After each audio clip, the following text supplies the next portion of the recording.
இவ்வீடியோவில் நீங்கள் உதவ முயற்சிக்கும் நபர்களை எவ்வாறு செவிமடுப்பது என்பது பற்றி நாங்கள் கலந்துரையாடுவோம். இதன் மூலம் அவர்களின் தேவைகளுக்கு உணர்திறனான வகையில் பொருத்தமான ஆதரவை வழங்க முடியும். இச்சிறிய வீடியோ இதை எவ்வாறு செய்வது என்பது குறித்த சில பயனுள்ள வழிகாட்டுதல்களை உங்களுக்கு வழங்குகின்றது. பாதிக்கப்பட்ட மக்களுடன் ஆரம்பத்தில் தொடர்பு கொள்ளும்போது அவர்களை மரியாதையுடன் அணுக வேண்டும்.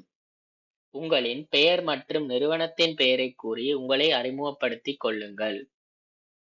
நீங்கள் உதவி வழங்கலாமா என்று கேட்டறிவதுடன், முடியுமெனில் உரையாடுவதற்கான அமைதியான மற்றும் பாதுகாப்பான இடமொன்றை தேர்வு செய்யுங்கள். தண்ணீர் மற்றும் போர்வை போன்ற பொருட்கள் கிடைப்பதைப் பொறுத்து உதவி பெறுபவருக்கு சௌகரியமாக உணரும் வகையில் ஆதரவை வழங்கலாம். அவர்கள் உங்களுடன் உரையாடும் போது அவரை பாதுகாப்பாக வைத்திருக்க முயற்சியுங்கள். பாதிக்கப்பட்ட மக்களின் தேவைகளை வெளிப்படையாக இருப்பதாக நீங்கள் உணர்ந்தாலும், அவர்களின் தேவைகள் என்ன என்பதை அவர்களிடம் நேரடியாக கேளுங்கள். ஒவ்வொரு நபர்களினதும் முன்னுரிமைகளைக் கண்டறியுங்கள். அவர்களுக்கு எது மிகவும் முக்கியமானது மற்றும் அவர்களை மிகவும் கவலையடையச் செய்வது எது என்பதை புரிந்து கொள்ளுங்கள். நீங்கள் அவர்களுடன் உரையாடும் போது செவிமடுப்பதற்கான நேரத்தை ஒதுக்குவதுடன் அவர்களை சாந்தமாக வைத்திருக்க உதவுங்கள். இந்த நபருக்கு அருகில் இருப்பதோடு அவர்களை உரையாடும் போது வற்புறுத்த வேண்டாம். அவர்கள் உரையாட விரும்பினால் கூர்ந்து செவிமடுப்பதோடு உணர்வுபூர்வமாகவும் கேளுங்கள். யாராவது அதிக மன அழுத்தத்தில் இருந்தால் அவர்களை தனியாக இருக்க விடாதீர்கள். அவர்கள் அதிக மன அழுத்தத்தில் காணப்பட்டால் ஏதேனும் செயற்பாடுகளில் அவர்களை ஈடுபடுத்தி சாந்தமாக உணர வைக்க உதவுங்கள். அடுத்த ஸ்லைடில் இதற்கான நுட்பங்கள் சிலவற்றை ஆராய்வோம். யாராவது மிகவும் மன அழுத்தத்தில் இருப்பதாக தோன்றினால் இந்த நுட்பங்கள் அவர்களை மிகவும் சாந்தமாக உணர வைக்க உதவும். உங்கள் குரலின் தொனியை மென்மையாகவும் சாந்தமாகவும் வைத்திருங்கள். பேசும்போது நபருடன் கண் தொடர்பை பேணுங்கள். அவர்கள் பாதுகாப்பாக இருக்கின்றார்கள் என்றும் அவர்களுக்கு உதவ நீங்கள் இருக்கின்றீர்கள் என்றும் அவர்களுக்கு உறுதியளியுங்கள்.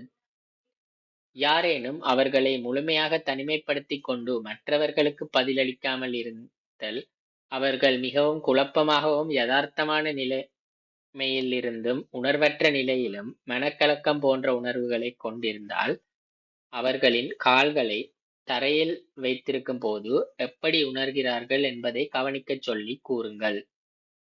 அவர்களின் மடியில் கைகளை தட்டச் சொல்லி உணர்ச்சிகளை கவனிக்குமாறு கூறுங்கள். அவர்களை சுற்றுப்புறத்தை சுற்றி பார்க்கச் சொல்லுவதோடு சுற்றியுள்ள விடயங்களை கவனிக்குமாறு கூறுங்கள்.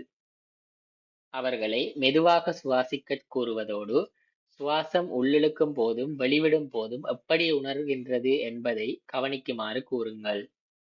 நீங்கள் அவர்களுடன் உரையாடும் போது அச்சந்தர்ப்பத்தில் ஈடுபடக்கூடிய எளிய சுவாசம் அல்லது தளர்வு செயற்பாடுகளையும் அறிமுகப்படுத்தலாம். நெருக்கடியின் போது மன அழுத்தத்தில் உள்ளவர்களுடன் தொடர்பு கொள்ளும் போது நல்ல தகவல் தொடர்பு நடைமுறைகளை பேணுவது மிகவும் முக்கியம். நபரின் வயது, பாலினம் மற்றும் அவர்களின் சமூகத்தில் உள்ள கலாச்சார விதிமுறைகளின் அடிப்படையில் அவருடன் பொருத்தமான இடைவெளியை பேணவும். எளிமையான மற்றும் புரிந்து கொள்ளக்கூடிய வகையில் தகவல்களை வழங்குதல். உங்களுக்கு தெரிந்த மற்றும் தெரியாதவற்றில் நேர்மையாக இருங்கள். அவர்களின் உணர்வுகள் மற்றும் அவர்கள் பகிர்ந்து கொள்ளும் இழப்புகள் அல்லது குறிப்பிடத்தக்க நிகழ்வுகள், வீடு அல்லது நேசிப்பவரின் இழப்பு போன்றவற்றை ஏற்றுக்கொள்ளுங்கள். கூடாது, எதை செய்யக்கூடாது என்பவற்றை நினைவில் கொள்வது முக்கியமாகும். உதாரணமாக, யாரையாவது அவர்களின் கதையை உங்களிடம் கூறும்படி வற்புறுத்தாதீர்கள். நீங்கள் செவிமடுக்கும் போது ஒரு நபரின் சூழ்நிலையில் உங்கள் கருத்தை வழங்காதீர்கள் அல்லது தீர்ப்பிடாதீர்கள்.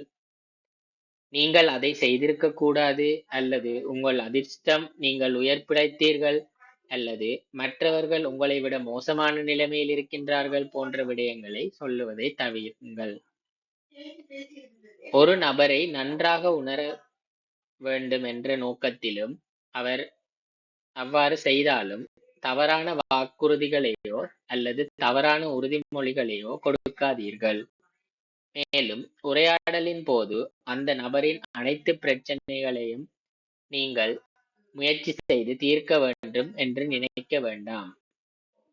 கூறுகளையும் உளவியல் முதலுதவியை நீங்கள் எவ்வாறு வழங்கலாம் என்பதைப் பற்றி தெரிந்து கொள்வதற்கு எங்களின் குறுகிய 6 பகுதிகளைக் கொண்ட வீடியோ தொடரிலுள்ள மற்ற வீடியோக்களை பார்க்கவும் அல்லது மேலதிக தகவல்களுக்கு உளவியல் முதலுதவிக்கான வழிகாட்டியை சிங்களம், தமிழ் அல்லது ஆங்கிலத்தில்